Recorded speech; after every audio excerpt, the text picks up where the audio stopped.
हम विनल प्रकाश है, गॉल्टन तामुआ में रहता है और सबको रेडियो फीजी 2 सुने, सबको लाइक करे। रेडियो फीजी 2 देश की धड़कन।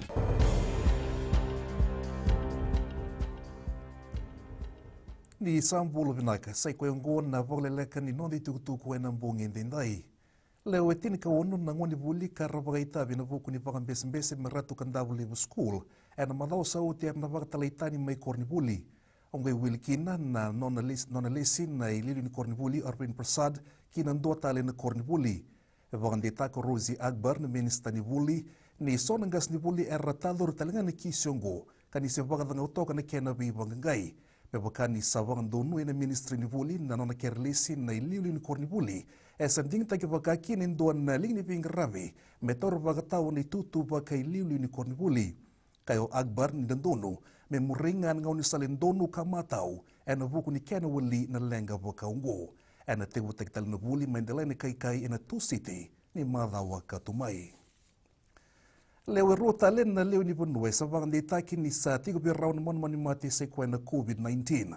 na rona ki songwa rota dorik kina lu eron na leo ni bunwe ngeviti dona kena turang emba kilim songbulu kelima kena dona dorbo emba ki ros songbulu kerua oi raun na leo ni bunwe vang detaki bi raun kisi ana ngau ne rau sa tigo kina bagatiki ka seng ni betartar ke iran na leo ni bunwa Erawatiki ni walu sangapulu ketolu na pasindia na buka barutaki mana korle bu New Delhi na matintu ko India ene karo sangapulu kevitu ni singa ni bola sawati e bagandita na ministry ni bola ni raw sangrabi to ka bagatik na ngungo ene wali ni bola mai mandi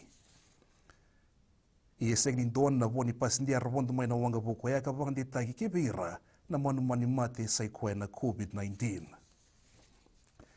Essa borda lá na Madrid tu, nem tuku também quem doan nando ni viva saltar que tomanda meio Australia, cavolana veio cá membaleta na lunga cota ni song boga política sai com na Fiji First. O Graham Davis é volai só ni tuku ti tobo membaleta, na song boga política na ngau nele esquina é na mata em tuku Australia. É volou Davis é na bata ni mona liva, ni só na leoni toni veio sanga é rebata que latigo na duindui, é koto é na Fiji First. Ia bang deta ko Prime Minister Borengem Bain Marama ni seng ni dina ni tuku e volau Davis me bakan ni seng ni kila vorbina kana veka ela toka na loma ni songsongo kay Bain Marama ni ngau nungwe to doko kamo dokona na vingravi ke na toso ni songsongo voga politiki na Fiji First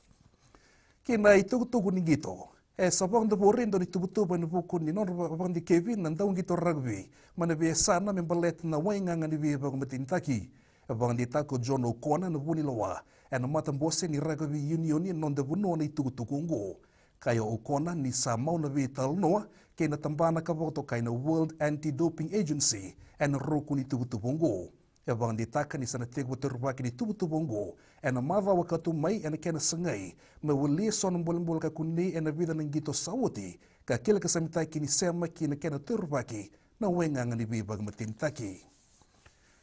Mai dava keri na non da Vakaleleka ni non tuku na mbongi ndendai me dava na non da ngau na bata wakaungo na mbongi ni tu site na madha wakatumai waka nuni binaka na moni madha ni vagadhangivangi.